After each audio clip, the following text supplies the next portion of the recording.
Simplesmente, chegou um dia, a gente chegou com a Ana Luísa no colo e falou: Natália, tá aqui sua irmã. Ama ela. Ama ela. Você não tem escolha na sua irmã. A Agatha não teve escolha com relação a Yasmin. E quando Jesus vem falar da nossa relação, é de irmão. Ou seja, eu posso achar Braddock aqui um mala, mas eu tenho que amar ele, porque eu não posso escolher ser irmão. Eu posso escolher ser amigo dele, mas não posso escolher ser irmão. Porque é isso que Jesus morreu aqui. Entendeu? Então, isso tem que permear nossa mente e trazer em nós misericórdia. Porque, gente, vai ter muita gente aqui que não vai entender isso. Vai ter muita gente que você vai amá-lo e ele vai pisar no seu pé. E ele vai falar mal de você. E ele vai até militar para te atrapalhar a sua vida. Mas se você entende isso, que ele é irmão, e você tem essa revelação, porque isso só toca você se você tiver a revelação e você crê nisso e você começa a caminhar nessa direção. Entendeu? Irmão, você não escolhe. Irmão, você ama. Amém, igreja? Então é isso que deveríamos estar honrando o sacrifício baseado nessas coisas. Jesus dá a resposta, né? Para não apostatar. Né? Jesus vai dando essa resposta para que nós não larguemos a fé. E agora vamos para nossa aula de hoje, né? Ele vai enfatizar, né, que a única forma de crer e permanecer é você se alimentar do sacrifício de Jesus e de toda a verdade contida nesse sacrifício, né, gente? Você vê que a palavra de Deus é isso, é como se fosse assim, é um universo dentro de uma frase. É um universo dentro de uma frase. Porque foram poucas palavras, né? Mas é o tanto de repercussões que isso tem na sua vida. Tem repercussão na sua comunidade, na sua família, na sua santidade, no seu relacionamento. Tem repercussão em tudo. O sacrifício de Jesus, ele repercute em tudo na sua vida. Ou deveria. Bem, agora vamos para a aula de hoje, que nós vamos acabar daqui a pouquinho. Vai acabar até cedo hoje, Ellen. Pode marcar aí. Que Ellen agora é a voz da minha consciência.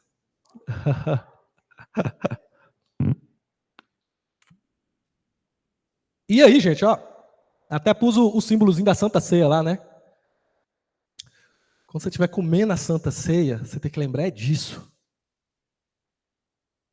Quem come quem come a minha carne e bebe o meu sangue, é isso, gente. É um símbolo para as futuras gerações. E esses símbolos, eles não podem ser feitos sem como é que fala, gente? Sem a devida contrição interior. Você tem que realmente pensar, puxa, o que significa Jesus se entregar por mim? Começa primeiro pelo amor. Porque todo o resto que for afetar o seu comportamento, nós falamos muito sobre comportamento, forma de isso afetando. Mas são coisas que externamente vão aparecer baseadas no fruto do entendimento que Jesus me ama demais. E que ele era bom demais para ter feito o que fez. Ele era bom demais. Ele era santo demais para fazer o que fez, para morrer para um monte de pecador.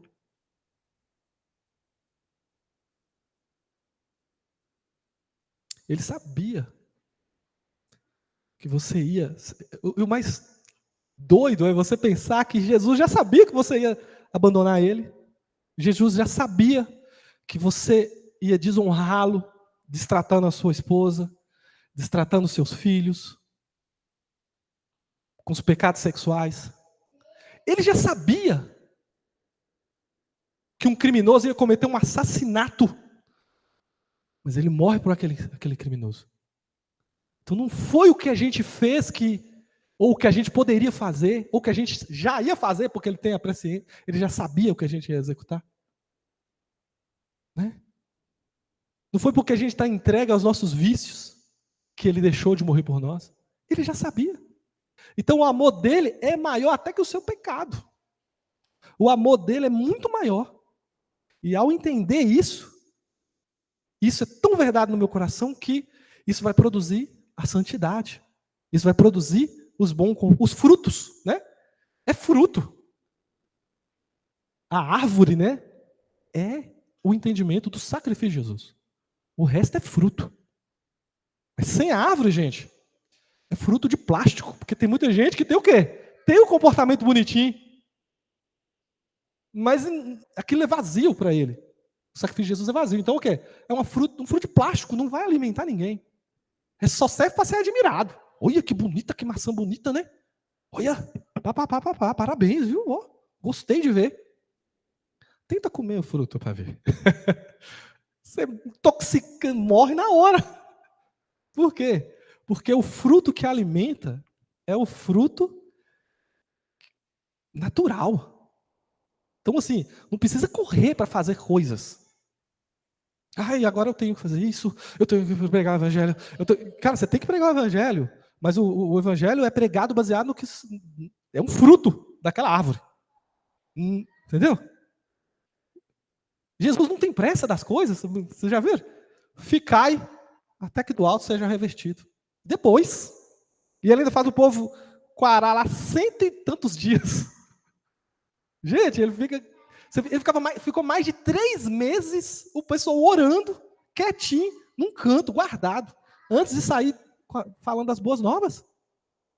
Você pode primeiro plantar essa árvore do amor de Jesus no seu coração e depois, quando o fruto nascer, você nem vai saber, você nem vai perceber. Opa, nasceu um fruto aqui, glória a Deus. E Deus vai se agradar disso, amém? Talvez a falta do fruto é uma forma da gente olhar, né? O que está dentro de nós. Ué, mudou, não? Tá. Pronto, agora vai. Então, gente, voltando aqui, né? Agora vamos para o final aqui, nós vamos falar assim, 57. Jesus começa, né? Eu vivo por causa do Pai, que vive e me enviou. Então ele começa a falar, eu vivo por causa do Pai, que vive e me enviou. Da mesma forma, quem se alimenta de mim, viverá por minha causa. Eu sou o verdadeiro pão que desceu do céu. Seus antepassados comeram maná e morreram. Quem comer desse pão não morrerá, mas viverá para sempre. Ele disse essas coisas quando ensinava na sinagoga em Cafarnaum. E a gente encerra o texto, né? Que a gente ia ler, era até aqui. Então, gente, a primeira coisa que vai acontecer, versículo 57. Jesus ele vem falar que nós devemos viver que nem ele. Né? Então, o último ensino dessa parte, dessa perícope aí, né? Ele vai ao encontro da nossa mornidão espiritual, nos convocando a viver uma vida de intensidade no relacionamento com Deus. Porque Jesus, lá no 5, ele vai falar sobre isso, né? Eu não faço nada que eu não vejo o Pai fazer. Tudo que eu faço é pelo Pai. A vida de Jesus era totalmente focada e voltada, tudo que ele fazia era totalmente focado e voltado para o ministério que o Pai lhe deu. Para aquela causa que o Pai lhe deu. Tudo. Então ele fala, eu vivo por causa do Pai, que vive e me enviou. Da mesma forma, quem se alimenta, então gente, quem come o pão da vida, quem se alimenta da carne e do sangue de Jesus, ele está falando isso, né? Quem se alimenta, que nós já falamos que é viver sobre essa ideia do sacrifício de Jesus, viverá por minha causa. Então ele está falando que essa ideia, ele vai trazer para nós esse ensinamento, né? Que nós temos que viver a nossa vida para Deus, viver a nossa vida pela causa de Jesus. E quando eu falo isso, gente, eu não estou falando que todo mundo vai ser pastor de igreja, e todo mundo vai ser missionário, e todo mundo vai... Não, gente. Você pode ser o taxista de Jesus, que é o taxista mais honesto, o taxista que tem o carro mais limpinho e cheiroso, por causa de Jesus, porque uma pessoa vai se sentir bem aqui. O taxista que está ligado, que a hora que a pessoa soltar uma frase de desespero, eu tenho a solução para a sua causa. É Jesus. Que o seu sorriso e o seu, sabe, tem gente que tem sabe, um negócio dentro deles assim que transmite. Ou seja, eu não estou falando de uma vida clérica, ou seja, uma vida de pessoas sacerdotes, assim, na medida de frente de igreja, de ministério. todos nós podemos viver a nossa vida para Jesus. As mães, principalmente. O que é uma mãe que vive para Jesus? E que tá, a causa dela, eu vivo para Jesus, eu sou mãe para Jesus aqui, para essas crianças. Então, há um lugar onde você pode viver 100% para Jesus, e Ele te chama isso. Né? Ele te chama a viver isso. Pode falar, pastor? Pastor ia falar? Eu entendi o que você ia falar. Então, nós temos que vencer, gente, esse pensamento dualista, que divide vida espiritual, vida profissional, vida familiar. Então, o que o mundo quer falar? Não, mas você não pode misturar as coisas. Vida profissional é uma coisa, vida espiritual é outra, vida familiar é outra. Então, ele quer pegar Deus e pôr numa caixinha da minha vida. Isso não é o que Jesus está ensinando. Então, toda vez que alguém ensinar isso para você, rejeita. Não é o que Jesus está falando. Pastor. Amém? É igual... Bom dia para quem ainda não está em casa. Quando a palavra de Deus, nós conhecemos, e nós, todo mês na Santa Ceia, nós falamos sobre isso. Quando Jesus diz assim, aquele que de mim se alimenta, também viverás por mim. O que é viver para Deus? Viver para Deus é você ser um instrumento de Deus, no seu modo de agir, de falar, de proceder, no trato com a família, no trabalho, na sua vida pessoal, ou seja, dá um bom testemunho que você é uma nova criatura. E que todos vão ver, e a luz do Espírito Santo vai brilhar em você, vai ser notório e vai influenciar as demais pessoas. E nós temos que ser gratos, porque nós alimentamos Jesus. Diz que aquele de mim também se alimenta, permanece em mim, e eu nele. Permanecer significa descansar, saber que Jesus é a suficiência para as nossas vidas. Tudo que nós precisamos, Ele tem para nos dar, mas tudo tem um tempo determinado, e de acordo com a fé que opera em nós. Porque às vezes tem irmão que tem fé, que crê, que ora ali e tal, e Deus abençoa. Até tem irmão que é totalmente relaxado em relação à sua fé, e começa, por que o irmão ali é abençoado e eu não? Amados, é segundo a fé que em nós opera. Deus quer abençoar cada um de nós, e Ele sabe, e Ele conhece, e nós, como parte do corpo, nós temos que saber quem somos nós no corpo. O que nós fazemos? Eu estava lendo um artigo que diz assim que uma das partes mais importantes que muita gente não valoriza é a língua. Mas a língua, a boca é que mastiga, mas quem empurra o alimento para dentro é a língua. Então, sem a língua, você não conseguiria se alimentar. Então, você precisa valorizar isso. O que a sua língua tem, que ela te beneficia alimentando com o alimento, mas o que ela fala também. E nós temos que ter esse conhecimento da importância do alimento, mas o que ela procede. E nós precisamos entender que nós somos parte do corpo, que assim como a língua é importante, os nossos olhos são importantes, a maneira que nós vemos as pessoas, a maneira que nós olhamos, que às vezes nós olhamos uma pessoa assim e fala, a pessoa tem uma oratória muito boa, tem um modo de falar diferente, tem um modo de agir diferente, para assim, essa pessoa, aí você pensa, essa pessoa a serviço do evangelho seria uma bênção. Aí você tem o quê? Você tem que começar a orar para que Deus toque naquela pessoa. Você queira mudar, quem convence a pessoa é o Espírito Santo. E nós como somos alimentados pelo Espírito Santo, tudo que nós proferir, que sair de nós, tem que ser rios de água viva. Que às vezes nós queremos muitas vezes só questionar, olha só os defeitos. Nós não olhamos as qualidades. É muito difícil nós olharmos para a pessoa assim e falar, a pessoa é uma bênção. Mas você fala, aquela pessoa, ela é assim, assim, assim. Ela começou a olhar só os negativos e deixa os positivos. Sendo que os positivos é que tem que sobressair os negativos. Porque quando você é abençoado, geralmente as trevas se afastam. Aquilo que você praticar, você deixa de praticar quando você é alcançado pela graça. Aleluia. Então, gente, voltando, né?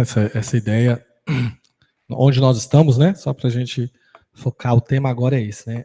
É viver uma vida por causa de Jesus. E quando Jesus fala isso, gente, é algo chocante, vocês não acham, não? Por quê? Que tipo de cristianismo que ele está te chamando para viver, gente? O que as pessoas vão falar de você? Olha lá, o que eu pus aí. Quem se dedica um pouquinho mais para Deus, que já não ouviu, moço, mas para que isso? Deus não. Não, para que tudo isso? Igreja todo dia? Fazer? Um missionário, quando fala que o cara vai sair daqui para ir morar na África. Meu Deus do céu, o pessoal tudo. Não, mas você vai acabar com a sua vida. Mas e aí? Entendeu? Então, são atitudes radicais. O que Jesus está falando aqui não tem nada de mais ou menos.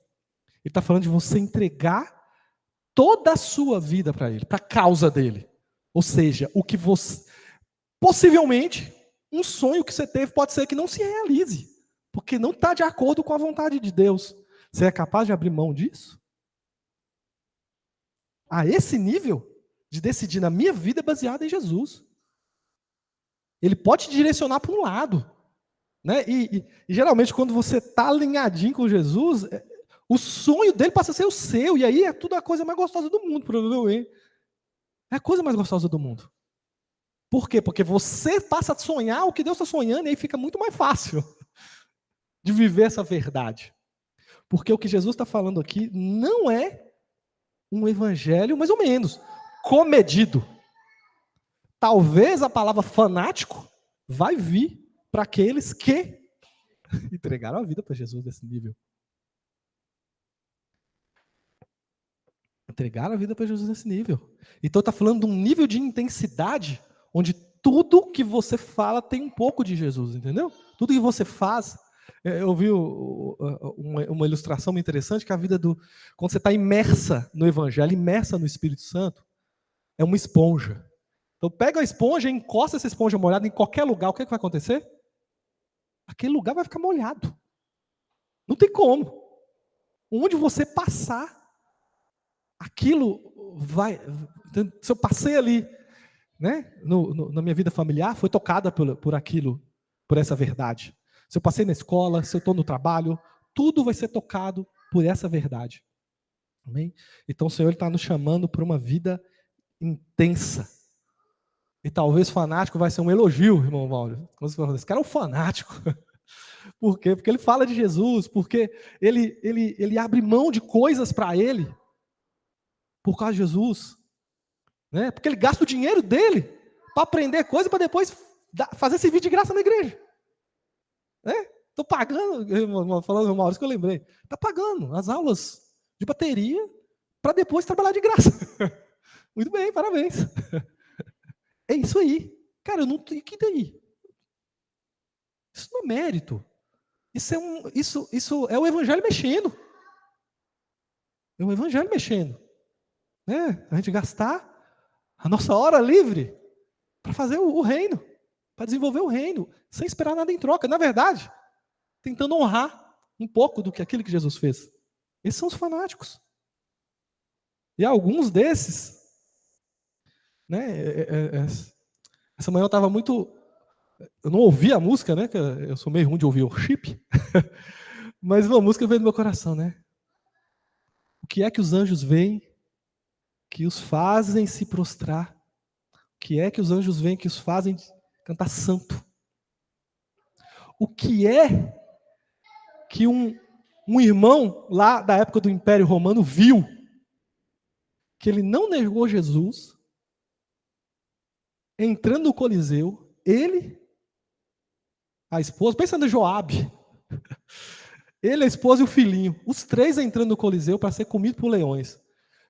Você só precisa não negar Jesus. Vai acontecer, às vezes você vai ver seu filho sendo dilacerado. O que esse homem viu que a gente não viu? A gente precisa conhecer Jesus, gente. Eu estava vendo uma entrevista de uma missionária da Jocum, foi ontem, nossa, eu fiquei ofendido. O meu cristianismo é nada. Ela contando da igreja perseguida hoje. Cerca de 11 pessoas são assassinadas hoje por causa do nome de Jesus. Você não vai ver isso na Globo. Você não vai ver isso nos jornais de mídia. Eles não estão nem aí. Se matar um cachorro aqui, se alguém filmar, se defender ali e matar um cachorro, você vai para a rede social, você vai ser achincalhado, e é perigoso vir alguém aqui ainda te processar e você sair preso. Mas tem seres humanos hoje, por causa do nome de Jesus, sendo assassinados, torturados, expulsos das suas casas. O que esse povo viu? Para viver um cristianismo tão potente, tão forte. Ela falou de um caso de um albanês que morreu idoso. Ele ficou 20 anos na cadeia. 26.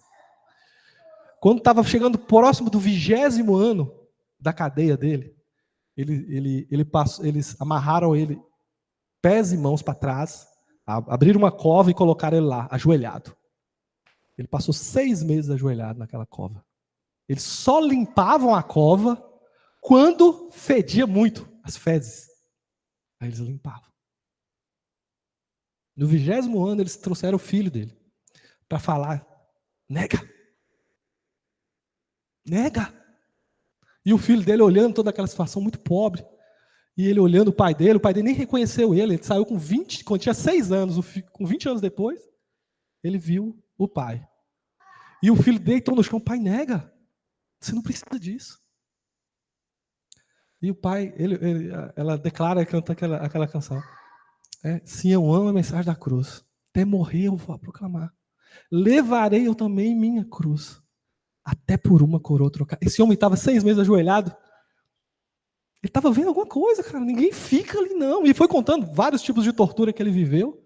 E por causa dessa fala dele, ele ganhou mais 6 anos de cadeia. Ele saiu 6 anos depois. E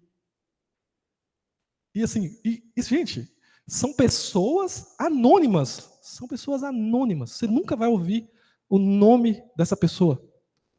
Mas o céu conhece, deve comentar nos jornais celestiais. Você viu fulano? Nós nem sabemos o nome dele. Mas olha para o cristianismo dessas pessoas e olha para o seu. O que você precisa ver, irmão Alexandre? O que você precisa ver, Nath? É isso, é contemplar Jesus. A gente precisa contemplar Jesus. Esse cara viu alguma coisa. Entendeu? Porque, na verdade, Deus nos chama para ser testemunhas. Né? Ele nos dá os dons, os talentos. Eu estou aqui tentando trabalhar, tentando fazer o máximo possível para ensinar, porque Ele me deu essa tarefa aqui hoje. Mas eu quero ver, sabe? Quero ver alguma coisa. Eu quero ver a ponto de, meu Deus. E eu, depois de ouvir essas histórias, eu estava voltando de Vaz da Palma, dirigindo o meu carro. E eu, no cheio, falei assim, cara, eu estou fedido com isso. Estou ferido com essa palavra. Porque eu fui, né, feliz, orando e voltando, cara. Nossa, eu estou tão bem com Deus, né? E quando eu vi aquilo, cara, tem muito mais. Tem muito mais. Tem 11 pessoas provavelmente morreram ontem por causa do nome de Jesus. Morreram ontem. E às vezes eu não aguento, o irmãozinho falou mal de mim. Aquilo é suficiente para eu... eu não vou nessa igreja mais não. Esse povo é tudo. Às vezes, o que me fez largar a fé foi isso. Foi porque falaram mal de mim. Foi porque o pastor cometeu um erro. Nossa, novidade, um ser humano cometeu um erro. Parabéns, hein? Jesus é top na sua vida, hein? E se perguntar para esse, Jesus é tudo na minha vida. É mentira. É mentira. E você começar a quebrar as mentiras do seu coração. Você não é lá essas coisas, não. Você é muito menos do que você pensa que você é, como crente. Você é muito menos. Né? E ao ouvir essas histórias, né, irmã Auri? Dos irmãos que tombavam no sangue, chegando no céu, com a vitória nas mãos. Eles não se sentem coitados, sabe, gente? O pessoal da igreja perseguida, eles não se acham coitados. Eles estão brigando por uma causa. E eles vão até o fim. Eles têm consciência do galardão de Jesus. Ele não é para ter dó, na verdade, é para nos inspirar a virar crente, de verdade. Ou pelo menos sair um pouquinho mais para cima, sabe? Ser aquele que desenvolve, né? Ser aquele que pega a missão, abraça. Não é aquele que vai causar a divisão. Não é aquele que vai atrapalhar o desenvolvimento da obra. É aquele que apoia. No mínimo, é isso, é o mínimo. De forma bem rápida, irmão Alisson, depois o pastor, irmão Alisson, vocês decidem quem é o primeiro. Bem objetivo, gente, senão eu não acabo hoje e eu não posso não acabar. Você falando aí, eu tenho percebido como é que a gente está vivendo uma virada. Que virada é essa? A igreja, ela sempre teve na ênfase, até na história, né? A gente teve, Jesus veio, a igreja ela foi perseguida, depois ela ressurge como uma grande liderança no mundo, né? Os livros de história, eles dizem isso. E a partir do momento, eu acho que nós vivemos tanto no século XVIII, XIX, XX, uma grande decisão no posicionamento da igreja.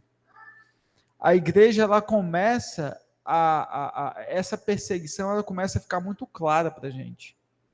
E essa perseguição, ela tem várias faces, né? Essa perseguição, ela tem várias faces. Quando você fala na questão dos 11 mortes por dia, e que isso não é levado em consideração pela mídia, e quando você fala do grande estardalhaço que tem com a morte de um cachorro, isso torna muito visível para a gente. Mas quando você vê isso acontecendo, a gente vê que o evangelho, ele tem vários inimigos. O primeiro inimigo do evangelho é o chifrudo, o diabo. Né? Primeiro inimigo. E existem grandes inimigos que nós temos que ficar atentos, que são as seitas, ou aquelas igrejas que vieram para desvirtuar o evangelho. Então, existem igrejas que elas não pregam a palavra que ela tem que ser pregada. E eu vejo muito isso esse evangelho da prosperidade, quando você fala, Deus me dá, me dá, me dá, me dá, quando você vem para a história e vê todos aqueles discípulos, é tudo o contrário. O evangelho não te dá glamour, não, o evangelho te leva para o fogo. Assim como levou Daniel, assim como levou Sadraque, Mesaque, Abednego, e como vai levar várias pessoas, como você bem falou aí, que existem, as pessoas, elas são instrumentos de Deus para fazer e cumprir o propósito de Deus aqui na terra. E nós precisamos ter consciência disso. E nós vivemos dias onde que lobos se vestiram de carneiros e estão nos púlpitos das igrejas, desvirtuando a palavra. Prova disso, existem igrejas casando homem com homem, mulher com mulher, aquela bagunça, aquela confusão toda.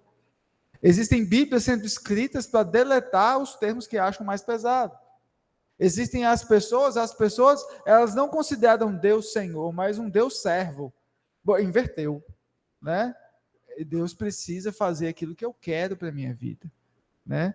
Então, há uma virada. E essa virada, todo esse contexto é o espírito do anticristo se preparando para a igreja ser completamente marginalizada e nós chegarmos nos últimos dias. Porque nos últimos dias um cristão vai ser marginalizado, de forma generalizada. Já já vê muito, né? Nós falamos do caso das escolas, né? Generalizado. Faz um professor falar de Jesus na frente de uma sala de aula para você ver o que acontece com esse coitado. Então, né, o espírito do anticristo tem se levantado com todas essas questões, né? Todo mundo levanta as bandeiras. O próprio Estado laico, né? A própria liberdade das religiões é uma repressão do cristianismo e por aí vai. Tudo isso é o espírito do anticristo sendo montado e nós precisamos estudar a palavra, gente. Eu assisti uma pregação de um pastor na semana passada, onde ele pegou todos os pontos de uma determinada igreja e ele foi combatendo ali conforme a palavra, tudo desvirtuado. Tudo desvirtuado. Né? Então, existem até pastores que eles se acham tão importantes Eles se colocam numa consideração, e nós discutimos isso na Escola Bíblica do Louvor alguns anos atrás, né? O Edir Macedo, ele se declarou a favor do aborto, depois ele para e pensa, e ele fala, num seminário de mulheres, acho que da Igreja Universal, e ele para e pensa e diz assim, ele pensou, né? Poxa, a Bíblia é contra o aborto, mas eu sou a favor. Aí ele termina com a palavra paciência, né? Mas Deus não vai ter paciência. O julgamento ele virá e ou você é cristão ou você não é. Voltando, gente, nosso tema. E o que ela está falando, na verdade, é de uma construção prática, né? O mundo está virando. E como que nós não negaremos, né, gente? Toda a nossa aula é em torno disso, como não negar. Nós estamos usando essa ideia agora, né, do ser intenso, essa palavra de Jesus. Viver para Jesus significa ser intenso no seu relacionamento com Jesus, ser intenso nas coisas que você faz por Jesus, ser intenso, né, tipo assim, por coração, por alma no que você está fazendo. Porque um morno não vai resistir. O morno vai abandonar. É certeza. Pastor Geraldo. Amém. Quando a palavra de Deus diz, conhecereis a verdade, e a verdade vos libertará. Né? Quando Diego disse assim, o que os anjos veem que fazem, eles adorar e dizer, santo é santo. Né? Agora, vamos trazer isso para nós. O que fazer, o que nós vemos nas escrituras que são reveladas a nós, que nós esmeramos em estar aqui, em preparar a escola bíblica, em evangelizar, o que nós vemos? Né? É porque a pessoa precisa viver o evangelho profundo. É preciso negar a si mesmo. Né? E hoje, a gente vê assim que tem pessoas que não estão nem aí, mas aquelas pessoas que veem o que tem no evangelho, que é revelado para ela, que a palavra de Deus diz que tem coisas que só se discernem espiritualmente. Nós não conseguimos alcançar, mas há algo dentro de nós que faz com que nós creiamos, que nós trabalhamos, que nós esmeramos, que nós possamos negar a nós mesmos, porque o apóstolo Paulo diz que aquilo que os olhos não viram, os ouvidos não ouviram, estão reservados para aqueles a quem Deus ama. É um mistério, mas que nos impulsiona, que nos dá alegria, que nos dá prazer. Você sente, mesmo sendo perseguido, mesmo sendo pisoteado, caluniado, até chamado de fanático, mas você é sereno, você é o sal que tempera. Isso, querido, só discerne espiritualmente. O que nos dá essa serenidade é o Espírito Santo. Porque a palavra de Deus diz que a fé vem pelo ouvir e ouvir da palavra de Deus. E a fé é um fruto do Espírito Santo. E nós precisamos viver esse evangelho. Viver esse evangelho que Jesus diz que ele transforma, que ele muda. Né? E nós precisamos a cada dia crescer e estar evidenciando e sendo testemunha para que o evangelho seja notório a todos em nome de Jesus. Aleluia. Então é isso, gente. Então nós precisamos viver um evangelho de verdade, né? Um evangelho intenso. Então não viva na borda ali da familiaridade, né? Nós precisamos viver. E quando se fala de mornidão, né? Existe o caso Laodiceia, né? Que acho que cunhou essa expressão do crente morno, né? Então, o caso Laodiceia está em Apocalipse 3, do 14 ao 22. Fala assim, ó. Escreva essa carta ao anjo da igreja de Laodiceia. Esta é a mensagem daquele que é o Amém, a testemunha fiel e verdadeira, a origem da criação de Deus. Sei de tudo o que você faz. Você não é frio nem quente. Desejaria que fosse um ou outro. Então começa falando isso, tá, gente? Quando ele fala isso, gente, vocês estão vendo a setinha aí? Essa setinha mostra Laodiceia, tá? Essa setinha mostra Laodiceia. Primeira coisa que você tem que saber sobre Laodiceia, ela nem sempre foi chamada de Laodiceia.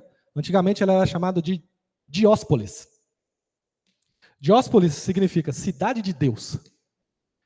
E chegou uma rainha lá, muito autoritária, né? E decidiu que não, a cidade não pode ser homenagem a Deus, ela tem que ser homenagem a mim. E aí passou a ser chamada Laodiceia. Que trazendo ali, Laodiceia tem a ver com, é como se fosse a cidade onde o povo julga.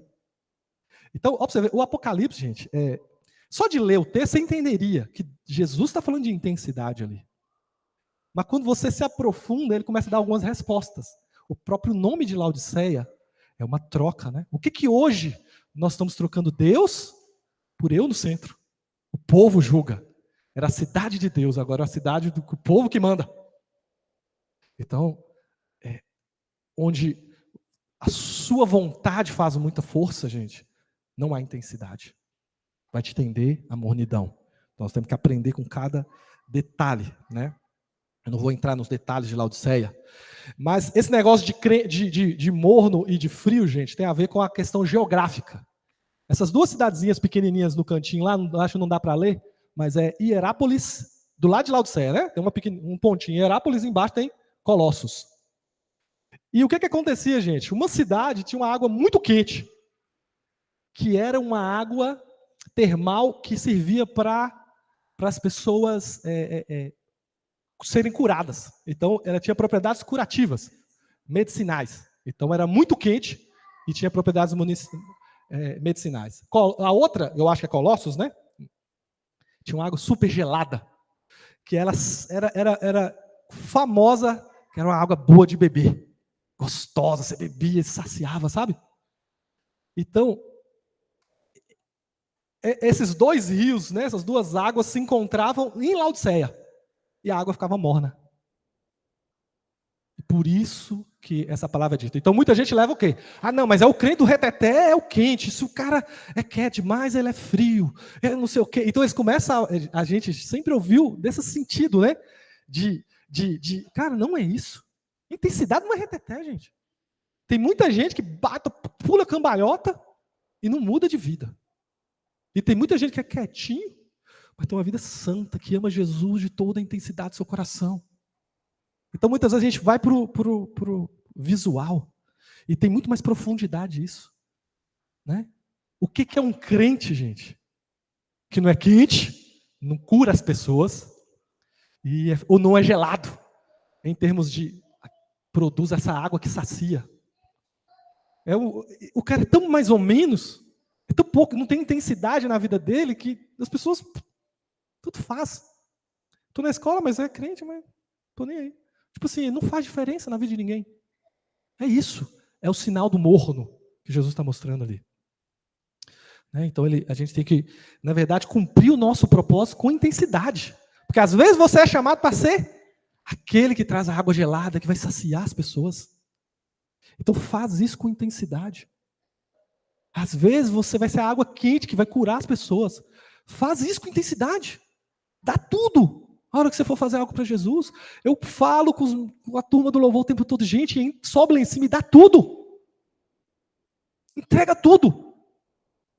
O cordeiro é digno de você passar vergonha, de você dançar sozinho aqui na frente.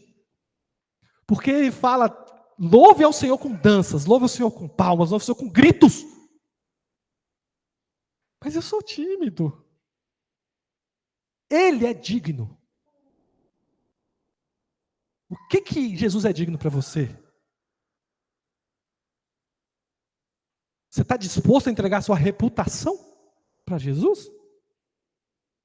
O que ele é digno? Isso é a prova da intensidade, sabe? Uma disposição de entregar para Jesus. Então, essa metáfora, né, do que Jesus usa ali na cidade de Laodiceia é da falta de intensidade. A falta de intensidade, gente, nos tende ao quê? É um crente mais ou menos. Ou seja, é o crente familiar. Está tudo conectado, né? Desde o que nós falamos na primeira aula até agora. É tudo conectado. A mornidão é uma prova de familiaridade. Quando você é íntimo de Jesus, você passa a ter santidade. Outra coisa, ele fala, né, da riqueza de Laodiceia, né? Jesus não vai falar? Você acha que você é rica, abastada, não precisa de nada. Então, essa abastança, essa segurança que Laodiceia tinha no dinheiro, porque ela tinha Deus. Gente, igreja é de Laodiceia, tá? Então está falando de uma igreja. Não está falando da cidade de Laodiceia, está falando da igreja de Laodiceia. Uma igreja de crente de Laodiceia. Tá? Seria a quadrangular da Laodiceia. Deus que me livre. E, então, assim, não pense que isso está falando para o pessoal do mundo, não. Está falando para nós. Então, gente, às vezes, o que nós temos? Nós temos a riqueza como um plano B. Os nossos sonhos como um plano B. As nossas coisas como um plano B. Então, eu tenho Deus. Eu busco Deus. Eu estou aqui, eu vou servir a Deus. Mas, se Deus não me der, pelo menos eu acho que eu tenho aqui esse dinheiro na poupança, meu plano de saúde, meu negócio. Eu tenho as coisas que vão me socorrer caso Deus não haja. Então, quando Jesus aponta a riqueza de Laodiceia como uma das causas da falta de intensidade, porque Deus não era tudo para eles. A igrejazinha pobrezinha estava falando, Jesus, eu sei do seu sofrimento, da sua pobreza, da sua tristeza, eu vou te abençoar. Eles eram intensos, porque eles não tinham outra escolha. Eles só tinham Deus. Eles só tinham Deus. E você tem outra escolha? O que você tem colocado a sua fé? Gente, e riqueza é bênção. É um presente que Deus nos dá. Prosperidade, trabalha, estuda, prospera na vida. Mas não coloca isso como a sua segurança. Porque você vai ficar morno. Você vai ficar morno imediatamente. Por quê? Porque como eu não preciso tanto de Deus, eu tenho um segundo plano. O que vai me entender? Porque quem precisa só de Deus, quem depende só de Deus, cara, é Deus. E quantas vezes Deus te pôs numa situação que é só Ele? Você não tinha que recorrer. Você podia pedir ajuda para quem for. A pessoa não poderia te ajudar. Quantas situações, parece que você consegue perceber. Muitas vezes, quando eu entrei em algumas situações muito difíceis na minha vida, meu pai entrou no mesmo tempo. Por quê? Porque poderia ser meu plano B. Poxa, meu pai poderia me ajudar nisso. E se ele soubesse, quando ele me vê passando isso, ele não deixa. Ele vai lá e intervém. Mas nem ele, parece que Deus põe os dois. Põe aqui, vocês dois, porque você não vai ter ninguém para recorrer. E vai ter que aprender. E eu tenho que confiar em Deus. Acabou. Deus às vezes tem que deixar essas coisas acontecer. Você não tem escolha. Acabar com seus planos B. Outra coisa que ele fala de Laodiceia, né? Compra de mim a roupa e a cura para os olhos, colírio. Laodiceia era conhecida como o polo oftalmológico e um polo das melhor qualidade de roupa que tinha no mundo, quase. E o que Jesus estava falando nisso, gente? Da sua justiça própria. Quando você acha que você é bom demais, que o que você faz é bom demais, que você tem muita qualidade, isso te leva à mornidão. A intensidade vem falar assim, cara, eu posso até fazer bem feito, mas se não for a graça de Deus, eu estou ferrado. Então Jesus vai tocando nos pontozinhos de Laodiceia e vai fazendo metáforas em cima do que eles acham que eles são top. Você não é top coisa nenhuma, você é cego e você está pelado. Essas roupas suas não é nada. Compra de mim. Vem a mim. Então muitas vezes a gente não pode se apoiar na minha bondade. Porque às vezes assim, mas eu sou isso. Né? Eu sou bom, eu ajudo as pessoas. Eu não sou como fulano de tal. E eu ao fazer isso, gente, eu estou perdendo a intensidade. Porque ao saber que eu não mereço nada, o que eu tenho que fazer? Que eu preciso de tudo de Deus. Eu vou atrás dele, com intensidade, porque eu preciso dele. E por último, né?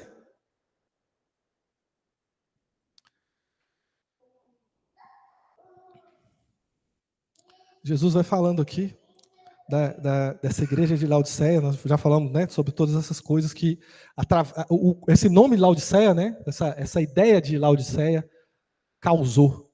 Né? Por que Jesus usou a igreja de Laodiceia? Porque tinha muita coisa envolvida ali. E por último, né, eu acabei esquecendo aqui, o que ele fala com Laodiceia, né, gente? Passou aí? O morno deixa Jesus de fora. O morno acha que tem Jesus. Porque o que ele vai terminar falando de Laodiceia? Eis que estou à porta e bato. Se você deixar eu entrar, eu vou cear com você. Eu vou viver com você. Então o morno tem a falsa sensação que Jesus está com ele. Mas Jesus está do lado de fora, querendo entrar, batendo na porta, pedindo para entrar.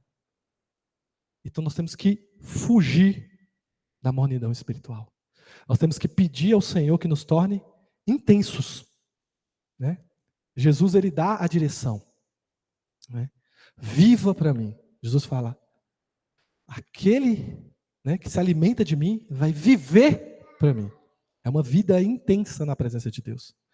E o que é isso na prática, na sua vida, gente? Você vai ter que buscar de Deus. Você vai ter que entender de Deus. Não é fanatismo religioso em termos, gente, de ritos religiosos. Tem gente que é fanático nos ritos religiosos. Viver com Deus não é rito religioso. É uma intimidade, é um relacionamento, é algo muito maior, né? Jesus dá a direção, né, gente? Isso é submissão total. Nos 58 vemos, né? Quem se alimenta de mim viverá por mim. Viver, alimentar é metáfora de crer. Então Jesus está falando, né? O resultado daquele que crê em mim, que crê no meu sacrifício, é viver para mim. É viver para mim. Então não é uma coisa forçada, é uma coisa que é um resultado de crer no sacrifício de Jesus. Eu queria isso, muito, muito, muito. Mas por causa de Jesus eu vou escolher outra coisa. Eu queria fulano, mas por causa de Jesus eu vou ter que me afastar. Eu queria aquele dinheiro, mas por causa de Jesus eu vou ter que doar. Por causa de Jesus eu vou ter que abrir mão desse trabalho que me tira da presença. Isso são coisas claras, né? Claro que toda entrega é baseada no amor a Jesus, gente. Por isso que Jesus fala carne e sangue. Crer na carne e consumir a carne e o sangue de Jesus, né? A nossa primeira preocupação deveria ser amar mais a Jesus. E aí tudo isso que eu estou falando com vocês vai acontecer. Eu vou pular aqui bastante coisa e para a gente encerrar agora, tá, gente? Me dá mais alguns 5 minutinhos. Gálatas 20, Gálatas 2:20 vai falar, né? Fui crucificado com Cristo, assim não sou eu quem vivo, mas Cristo vive em mim. Portanto, vivo no corpo terreno, pela fé no Filho de Deus, que me amou e se entregou por mim. Então, o apóstolo fala aí para a igreja de Gálatas, né? Ele vai falar para a igreja para a igreja de Gálatas a mesma coisa que Jesus, né? Só que com outras palavras. Né? O apóstolo usa a metáfora do crucificado, alguém condenado à morte e, no caso nosso, a morte das nossas vontades. Como a morte é com Cristo, né? Já estou crucificado com Cristo. Eu estou morto na cruz de Cristo. Ou seja, eu vou ressuscitar. Algo vai nascer dessa entrega. Algo vai nascer dessa morte. Vai nascer essa vida eterna. Né? A parte B, né, explica. Não vivo eu. É Cristo que vive. Não é a minha vontade, é a vontade de Jesus. Então a mesma coisa que Jesus está falando, Paulo está falando com outras palavras. Cristo vive em mim, gente. É a vontade dele. Se você está morto, morto faz o quê? Morto tem que sonho. Morto tem que vontade. Morto gosta ou não gosta de alguém? A vontade é dele. O sonho é dele. E o comportamento que você tem vai denunciar se ele está lá dentro ou não está. Tudo é baseado na fé, no sacrifício. Né? Alimentar do pão da vida, alimentar da carne e do sangue de Jesus. Ser Jesus é muito para mim. Né? É muito para todos nós. Porque pensa o que Jesus está falando, gente, é um negócio pesado, radical. É tão pesado e tão radical que sabe o que ele faz? Ele passa a missão para a igreja. Né? Nós conseguimos ser o corpo de Jesus. Porque às vezes eu vou ser bom num ponto, mas eu vou lutar a minha vida toda para crescer num outro ponto. Você vai ser bom num outro ponto, então a gente precisa da comunhão da igreja. A gente precisa do corpo de Cristo para ser esse Cristo aqui na terra, até termos o corpo glorificado. Né? Unidos, nós podemos ser o corpo vivo de Jesus Cristo. Unidos. Entendeu? Porque às vezes minhas palavras são quase que, se pensar em você sozinho, isso é quase que tópico. É só o poder do Espírito Santo, cara. Não dá. Então busca. Você pode ser batizado no Espírito Santo hoje. E dá um passo a mais. E Jesus ir trabalhando. Você tem que se alimentar da palavra de Deus para aumentar sua fé. E aumentando sua fé, você passa a se alimentar do Filho de Deus. E aumentando o Filho de Deus, você começa a dar frutos de quem tem o Filho de Deus. Amém? Aleluia. Vamos orar então. Vamos encerrar. Acabou. Consegui. Não falei tudo. Não vou falar tudo. Deixa para lá. Mas já me falou, né? O que a igreja perseguida viu na história. E vê hoje, né? Você pensar, você pai de família, entrar no Coliseu com seus filhos e saber, é isso aí. Eu vou morrer, meus filhos vão morrer agora. Acabou. Mas eu não nego. Eu não nego. Gente, nós precisamos ver. Pede Jesus, assim como a igreja, ele falou para a igreja lá do céu, eu curo seus olhos. Você precisa contemplar Jesus. Contemplar, ver que tudo vai mudar na sua vida. O seu amor por ele vai ser muito mais intenso. Amém? Vamos pedir essa cura para o nosso Deus agora. Senhor Deus, amado Pai, nós louvamos o nome do Senhor, meu Pai. Nós nos arrependemos da nossa mornidão espiritual, meu Deus. Que nós colocamos o Senhor numa caixinha da nossa vida e deixamos o Senhor ali. É o momento. Agora não é hora de Deus. Toda hora é hora do Senhor, meu Pai. Que a verdade do Teu Evangelho, meu Pai, que essa entrega que o Senhor fez, Ele possa tocar as nossas vidas em todas as áreas, meu Pai. Que nós possamos queimar de amor pelo Senhor, meu Pai. Porque nós não fomos chamados, meu Deus, para outra coisa que não sermos testemunhas de Jesus, meu Pai. Testemunhas, nós queremos testemunhar, queremos, meu Pai, que onde tiver um membro dessa igreja, onde tiver alguém aqui nesse lugar, essa pessoa possa queimar, e as pessoas vão ver a luz de Jesus ali, meu Pai. Que nós possamos dar muito fruto para o Senhor, meu Pai, mas não frutos de plástico, não frutos de cera, frutos reais, meu Pai, que vão alimentar uma geração, meu Pai, que vão alimentar uma escola, que vão alimentar uma empresa, que vão alimentar uma família, que vão alimentar nossos irmãos, meu Pai. Nos dá uma vida de intensidade, meu Pai, onde a gente não fica fazendo conta, onde a gente não fica olhando para nossos sentimentos somente, mas que a gente se entrega para o Senhor, meu Pai, de corpo e alma, e de tudo que a gente tocar seja com intensidade, desperta as nossas vidas, quebra o nosso orgulho, quebra a nossa arrogância, meu Pai, que tem nos impedido de viver uma vida intensa por acharmos que somos melhores, por acharmos que somos alguma coisa. Em nome de Jesus, meu Pai, que essa igreja se arrependa da mornidão espiritual. Que as pessoas da casa se arrependam da sua mornidão espiritual. Em nome de Jesus. Que possamos viver toda a verdade dessa palavra e nos alimentar do corpo, do sangue de Jesus e do pão da vida. Em nome de Jesus é que nós te pedimos. Amém. Amém? Vamos bater palma para Jesus. Vamos adorar o nome desse Deus maravilhoso. Esse Deus é bom demais.